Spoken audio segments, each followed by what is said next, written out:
by. You can get your new car. Yay!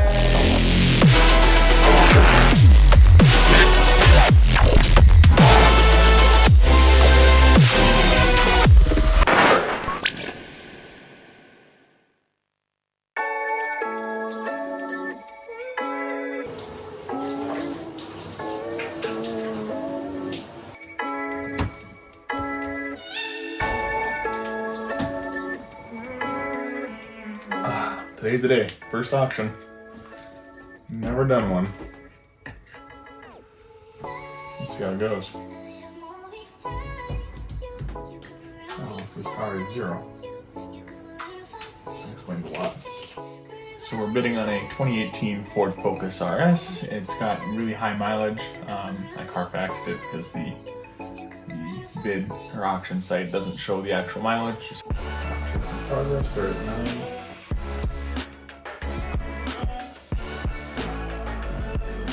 New bidder.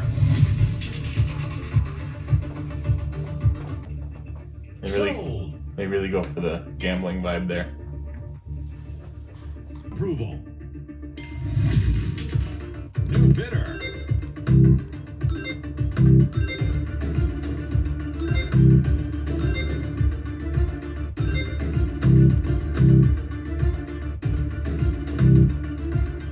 Well, that's our budget right there. So this will not be the car.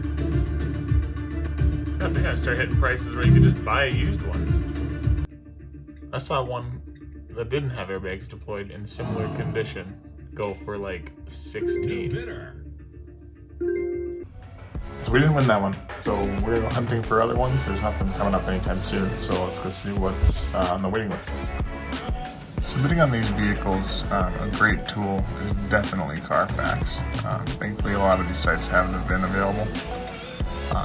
But like this one's got low mileage. It says actual, that's good. But the last one I bid on had 0 and said not actual mileage. And I ended up using Carfax to figure out how many miles were actually on the vehicle.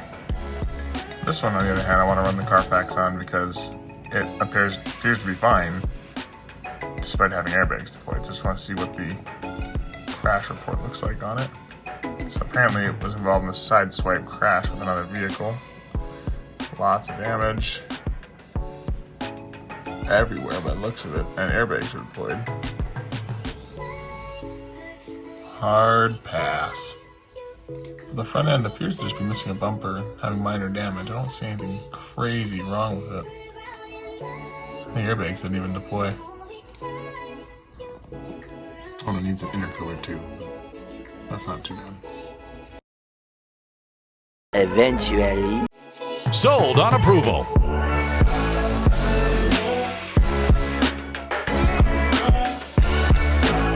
Sold on approval.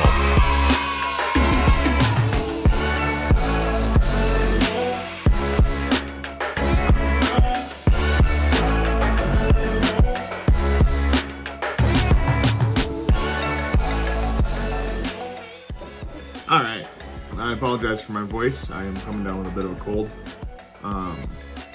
But I did want to go over, we did purchase a vehicle finally. We ended up selling my old car for $14,000 even, which I'm not mad about. It's about what I paid for it a few years ago. With today's market and used vehicles, it's about what I'd expect, so not bad. Sold it pretty quickly too, which was good, especially given the time of year. Two-wheel drive cars aren't going to be super sought after starting in a couple months, so I'm glad I can get rid of it. But we did purchase a vehicle, so we ended up purchasing the vehicle through salvagereseller.com, which is a broker for Copart. We won it at auction.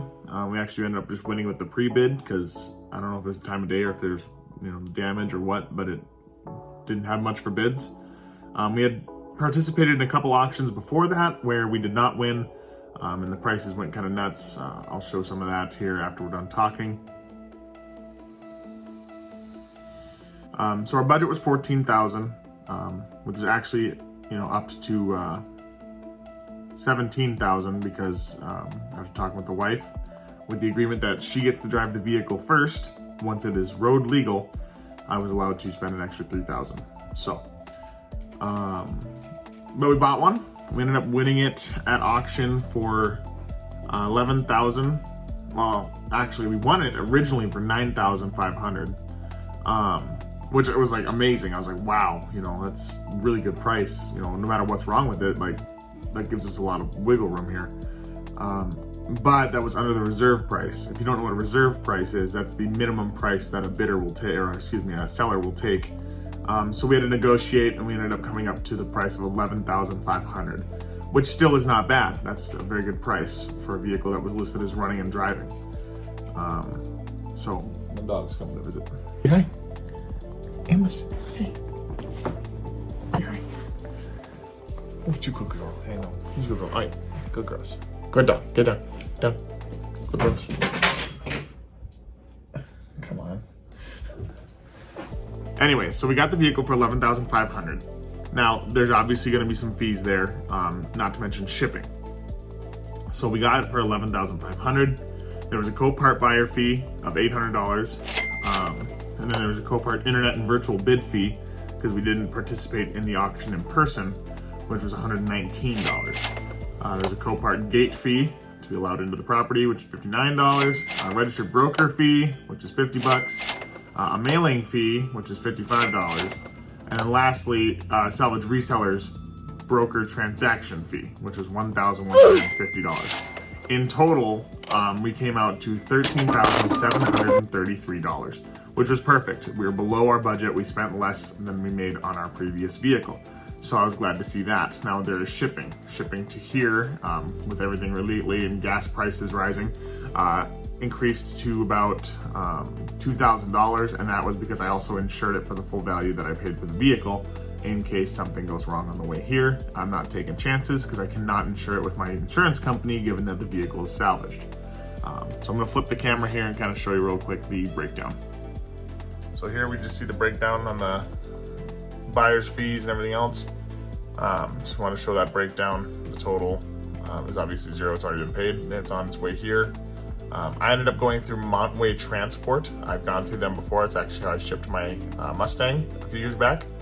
So I went through Montway, worked out very well. I've been having a few little hiccups here and there with just pickup dates. They went to go pick it up and the Copart lot had closed for the weekend, so they ended up having to wait till after the weekend, and they kind of threw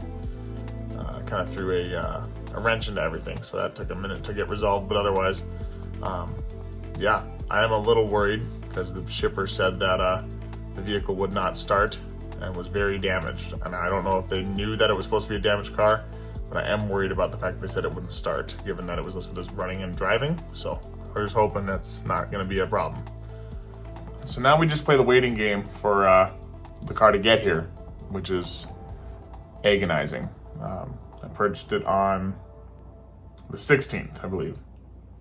So it's estimated to arrive the 23rd, a week. So which is really is not that bad, even though there was a delay. It was actually supposed to be here on Tuesday, the 21st, but as previously stated, there were some delays there.